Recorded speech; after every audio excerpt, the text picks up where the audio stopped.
Welcome to Money Talks. I'm Cathy Yang, your intel on the Philippine markets and the economy. In the headlines, Philippine stocks poised to rally with the rest of Asia as trade talks between the U.S. and China takes place in London today, and positive jobs data in the U.S. released Friday.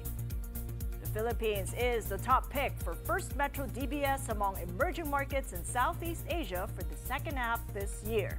Mark Angeles of First Metro Securities joins us live. And Consuni-led DMCI Homes plans to manage inventory while sustaining continuity this year. We speak with Alfredo Austria, president of DMCI Homes.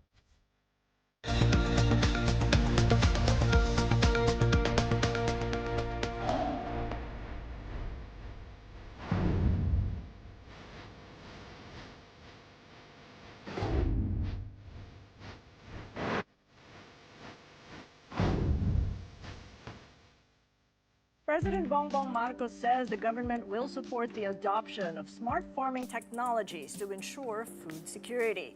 During his visit to the 3.5-hectare greenhouse of Metro Pacific Fresh Farms in San Rafael, Bulacan, he pushed the need for agricultural modernization, one of the key priorities under his administration's Bagong Pilipinas agenda. In a YouTube vlog, the president emphasized the need for government to back such innovations, saying smart farming not only boosts productivity, but also improves public health and dietary diversity. On a related note, he dismissed doubts about the sustainability of Benteng Bigas Meron na program, rolled out nationwide through Kadiwa outlets. The program offers 20 pesos per kilo rice to 4Ps beneficiaries, senior citizens, PWDs, and solo parents, aiming to ease financial burdens while supporting local farmers. Masusustain po natin yan basta't nagtutulungan ang lahat. Ang sisiguruhin natin ay hindi mawawala ng abot-kayang bigas ang ating mga kababayan. The government is set to launch a national emergency hotline in line with its efforts to boost security across the country. President Marcos said the unified 911 emergency system is expected to go live in July, initially in Metro Manila and in Bangsamoro, Ilocos, and Central Visayas regions. The Interior Department says the hotline uses cutting-edge technology to ensure quick response from frontline units. These include the Philippine National Police, which is now working on its 5-minute emergency response policy goal. The dismissal or non-dismissal of impeachment cases against Vice President Sara Duterte could have far-reaching consequences, both for the Duterte family and for the administration of President Bongbong Marcos. Global consulting firm Teneo said that while the possible dismissal would immediately ease political tensions, it could also send a message that the Duterte camp remains politically formidable. It added that for the Dutertes, proceeding with a full-blown Senate trial could expose the VP to damaging allegations of corruption, which may further strain the Duterte family's political capital. Vice President Sara Duterte's impeachment trial at the Senate is set to begin on Wednesday, June 11. Tech, rare earths, and student visas. These are the major talking points expected to be brought up as the U.S. and Chinese officials meet in London this Monday for a new round of talks. U.S. President Donald Trump announced that Treasury Secretary Scott Bessent, Commerce Chief Howard Lutnick, and Trade Ambassador Jameson Greer will lead the U.S. delegation. China has sent the Vice Premier Li Feng as its representative. The Vice Premier is in London from June 8 to 13 to hold separate trade talks with both the U.S. and the U.K. While resolving the trade dispute is the main goal, both countries need to address other issues that have frayed their relationship. Beijing has complained that Washington is limiting Chinese companies from accessing technologies. Another complaint is the State Department's proposal to revoke student visas of Chinese students with alleged ties to the Chinese Communist Party. Processing of rare earths is also on the table as China imposed curbs on exports in April that has hampered production of autos, robots, and military equipment. Japan has made progress in its trade talks with the U.S. ahead of next week's Group of Seven summit. Japan's chief tariff negotiator, Ryusei Asakawa, did not specify what progress Tokyo and Washington had made. This will be the last in-person meeting between senior Japanese and U.S. officials before Trump and Japanese Prime Minister Shigeru Ishiba fly to Canada for the G7 summit from June 15 to 17. Talks between both countries center on the auto industry, defense equipment purchases, shipbuilding tech collaboration, and agricultural imports. Japan is facing a 24% U.S. tariff rate. U.S. markets surged Friday after May's jobs report eased recession fears. The Dow, the S&P, and the Nasdaq all climbed by over 1% each. As you can see there, the Nasdaq has returned to the 6,000 mark for the first time since February, before Trump launched his tariffs.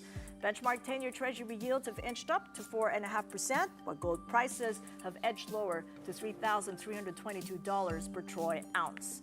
And taking a look at U.S. futures, they're pointing to slight declines there on the Dow, the S&P, and the Nasdaq when markets open later tonight, Manila time, falling about 0.1% each, with the Nasdaq tumbling by 0.2%.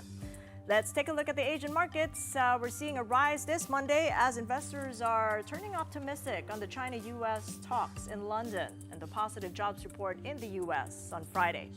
South Korea's Kospi is up by 1.5%, then Japan's Nikkei gains over 1%, and Australia's ASX 200 is closed for the King's birthday holiday.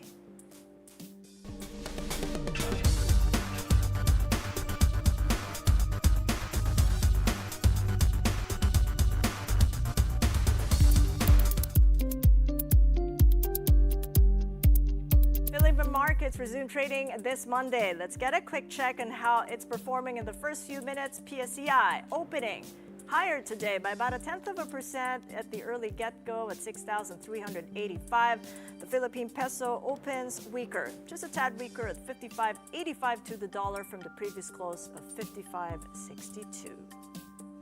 First Metro DBS has the Philippines as the top pick for the second half among ASEAN markets it tracks. With us now for more is Mark Angeles, First Vice President and Equity Research Division Head of First Metro Securities. Good to see you, Mark. Welcome back to the program. Good morning, Cathy. Thank you for having us here again. And you got some good news for the second half this year. It looks like the Philippines is the top pick among ASEAN nations. Yes.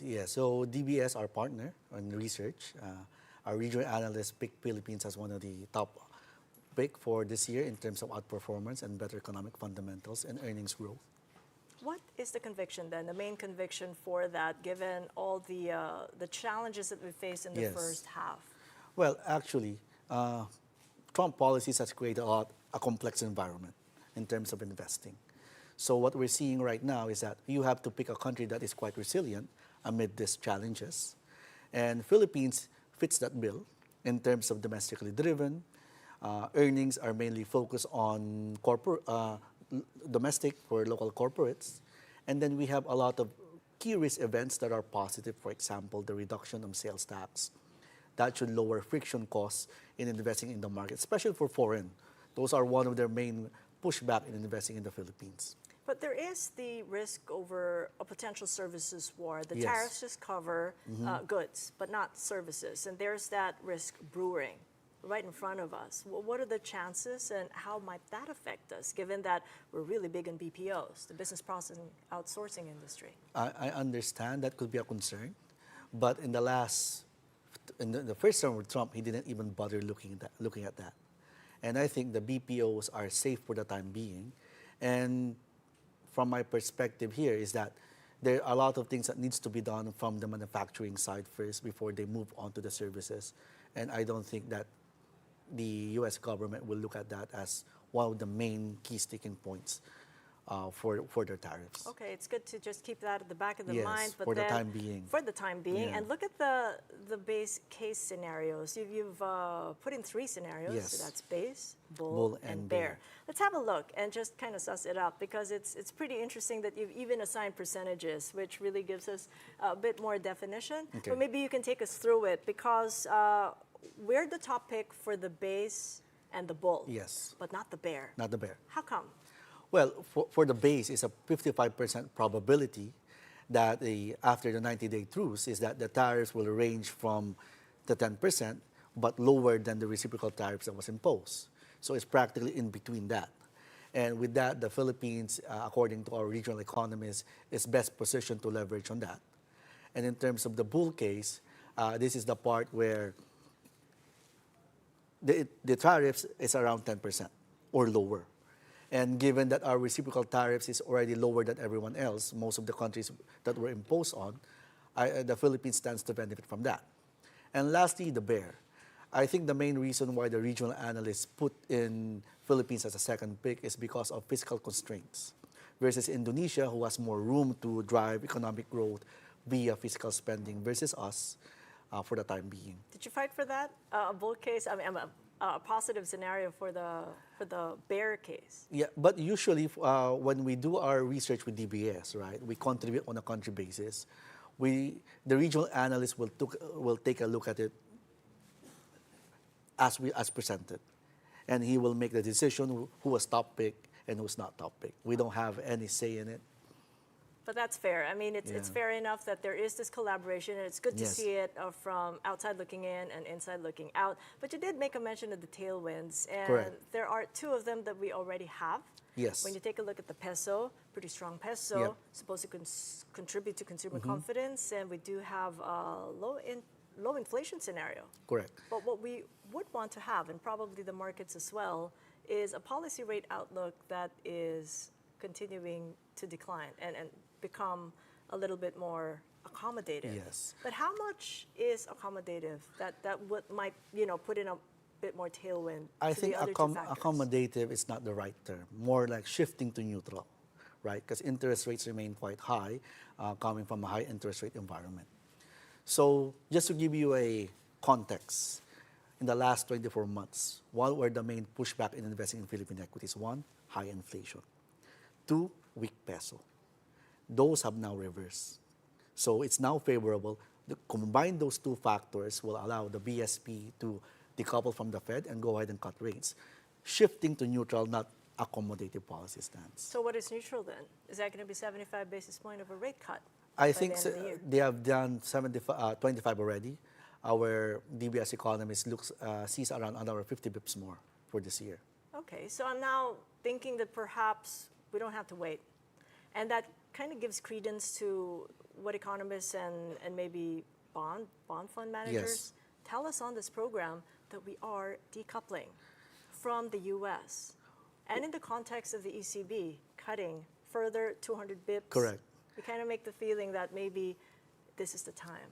Well, if you go back to 2008, right, monetary policy was synchronized across all countries. This time is different because everyone's facing different inflation scenarios, different demand and growth prospects. So it's not really synchronized. I think the US will have to wait until the tariff data comes in and settles down. Anything you see from the US right now will be a lot of noise because a lot of movements in terms of planning ahead of tariffs or ahead of the 90-day truce. As for Europe, I think they're in the best position. It means that they're almost done cutting rates. So usually when you're done cutting rates, the markets do outperform because it tells you a signal that the economy no longer needs support. For us, we have decoupled already at the start of the year. Remember, the BSP cut ahead of the Fed. And their window is now until the next few meetings. Why? Because inflation for the second half of the year might go up based on base effects. If you recall, the first half of the year, inflation was quite high. So that's why you're seeing inflation somewhat on the softer side. But the latter part of 2024, inflation was a bit on the downside already. So we could have some positive base effects that will push inflation a little bit higher, closer to the BSP's targets of 2 to 4%. We got about half a minute, given Sure. the pace at which you describe it, Yeah. moving towards neutral. Where do we invest our money then for equities? Well, for now, we do like cyclical names. So in our strategy, we have a barbell strategy. On one end of the barbell, you have those cyclical names, which should outperform given the growth narrative of the Philippines. The other one is the dividend income, the high dividend yields. So those ones, if we do get a slowdown, right, you will see some yield repricing, and given the stable income, those names would outperform. So large cap index names, the SMs, the Jollibees, the BDOs, the Metro Banks, the BPI. Oh, by the way, we cannot recommend Metrobank because we're part of the group. I just mentioned the name. For high dividend yields, surprisingly, there are a lot of consumer names that are quite okay. For example, Pure Gold giving out 5.5% yield, Wilcon around that range as well. RHI, given the recent buyback of shares, is now giving us 6%. So might as well take a look at those consumer names and buy those dividend high-paying counters. A lot to look forward to in the second half. Thank you Thank you so Cathy. much. Mark Angeles joining us from First Metro Securities. And you're watching Money Talks. Coming right up, our conversation with Alfredo Freddy Austria, president of DMCI Homes. And in the U.S., protests in California over immigration crackdown. We have this and more over news when we return. Keep it here on One News.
Back to Money Talks, I'm Cathy Yang. DMCI Project Developers Inc.'s DMCI Homes is planning to launch projects this year as it expands its portfolio. This is fewer than the previous target of 4 launches as DMCI Homes continues to manage its inventory.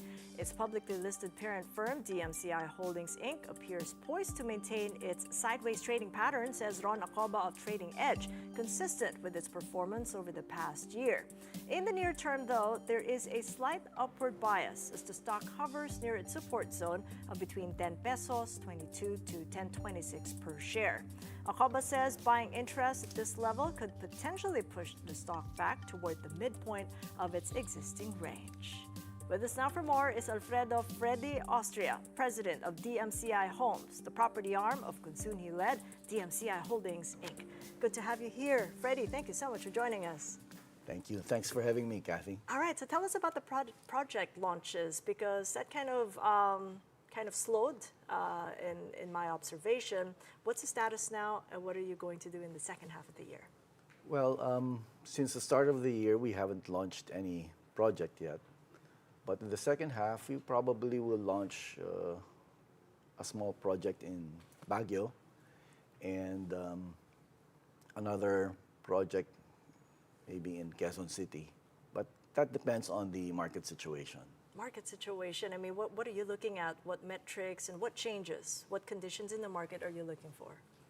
Well, of course, we're looking for better sales. It could be better. I mean, I think it's been all over the news that there seems to be an oversupply in Metro Manila, at least. Do you agree? I agree that there's an oversupply, but the oversupply is only in certain sectors and certain locations. It's not everywhere.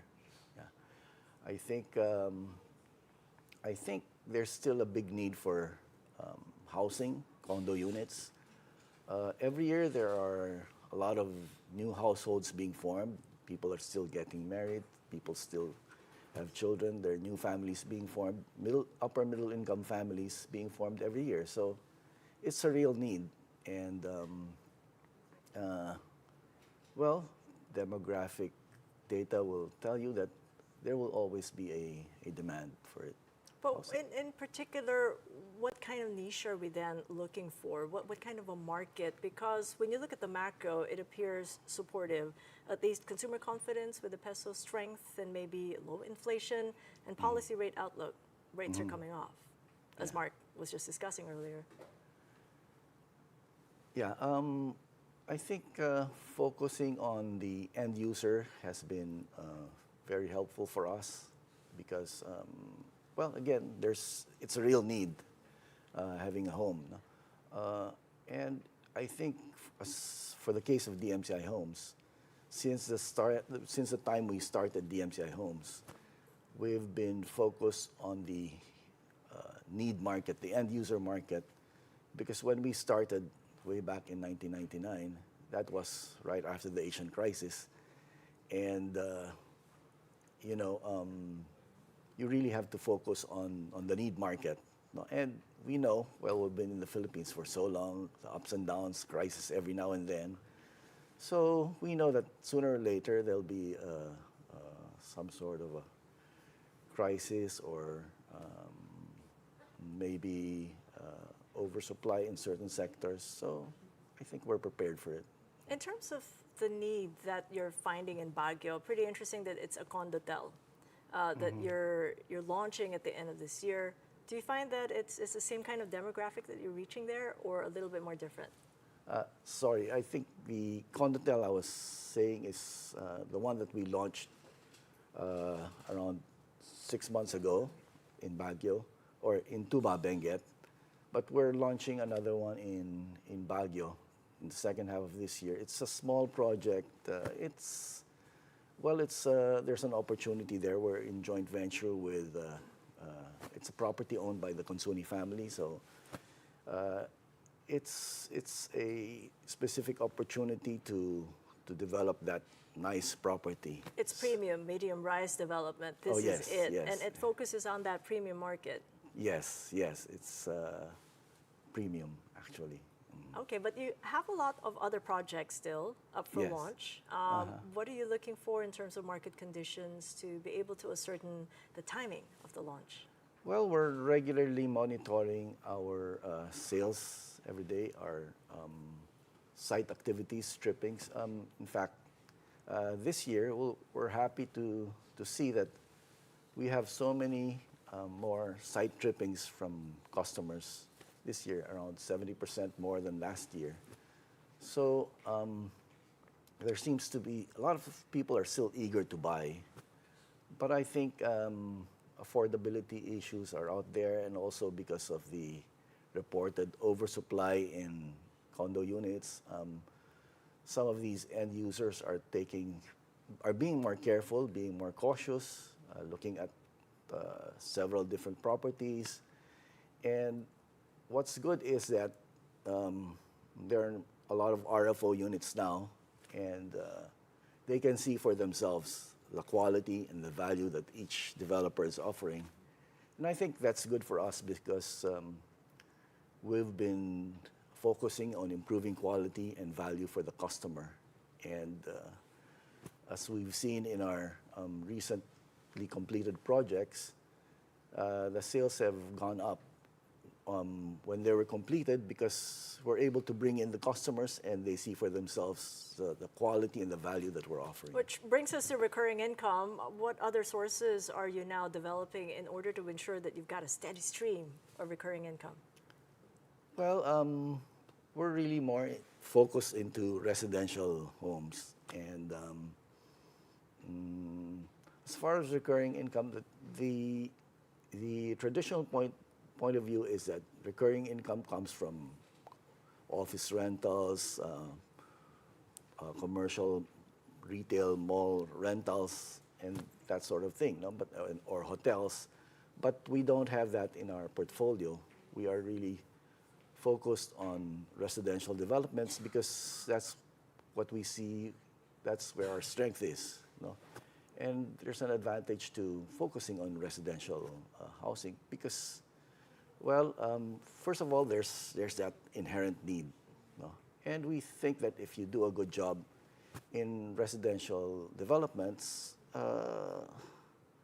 the income will always be there. I mean, we've been through many different ups and downs of the economy, and the income still is pretty good in the MCI Okay. homes. Yeah. Well, hoping that you'll see more sales and reservations come through in the second half. Thank you so much Thank for you. joining Thank us.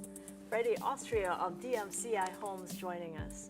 And a surge in online accounts has boosted the number of stock market accounts in the Philippine Stock Exchange to its highest level last year.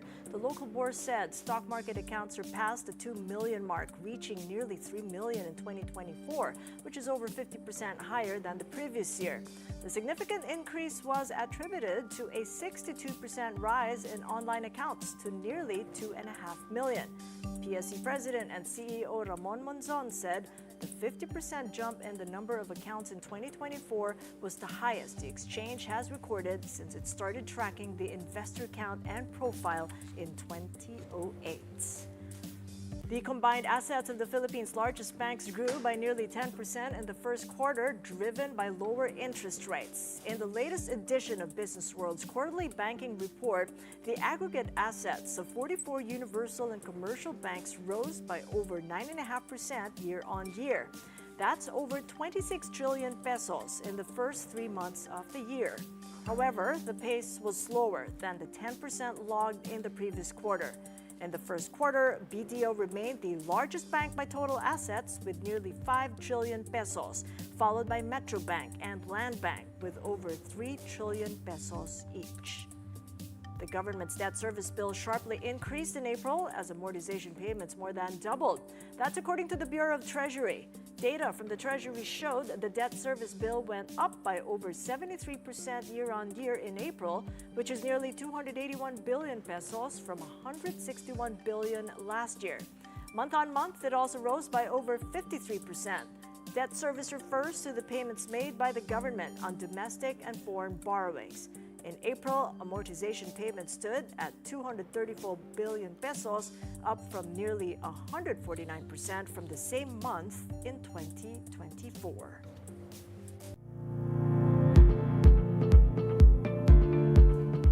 Here are the headlines from around the globe. In the U.S., LA protesters have clashed with authorities for the third straight day as state officials condemned U.S. President Trump for, quote, serious breach of state sovereignty after he ordered to deploy the National Guard. While demonstrations against immigration raids have been largely peaceful, the president sent at least 2,000 members of the National Guard to quell what he deemed as an act of rebellion. The last time National Guards were deployed in California was during the 1992 LA riots at the request of the state's governor. California officials this time called the deployment intentionally designed to inflame the situation. Meantime, Trump's travel ban in 12 countries will take effect about 2 hours from now. The ban, which was first imposed in 2017 before being revoked in 2021, also partially restricts 7 countries. Trump accused these countries of harboring large-scale presence of terrorists and failing to cooperate on visa security. In China, the Commerce Ministry is prepared to accelerate application approvals of rare earth exports to the EU. The ministry also set to deliver a verdict on its trade investigation of EU brandy imports by July 5. The issues were discussed last week during a meeting with Commerce Minister Wang Wentao and EU Trade Commissioner Maros Sefcovic in Paris. The comments mark progress in matters that have strained China's relationship with the EU over the past year. And Meta is in talks to invest over $10 billion in the AI startup Scale AI. According to Bloomberg, the terms of the deal could change in the coming days. Scale AI, valued at about $14 billion, is a platform for researchers to exchange AI-related information. It was founded in 2016 with backing from NVIDIA, Amazon, and Meta. And before we go, members of the LGBTQ+ community and their allies rallied at the Lincoln Memorial on Sunday during the World Pride in Washington, D.C. This year's celebration doubled as a protest, spotlighting political setbacks under President Donald Trump. Following Saturday's parade, the rally took a sharper tone, slamming Trump's rollback of trans rights, including a military ban and rescinding anti-discrimination protections, all part of a broader campaign against diversity, equity, and inclusion. Taking place in cities around the globe every 2 years, World Pride came to D.C. amid rising tension over LGBTQ+. That is it for Money Talks. I'm Cathy Yang. Catch us again tomorrow, 9:30 a.m. here on One News. Have a great day ahead.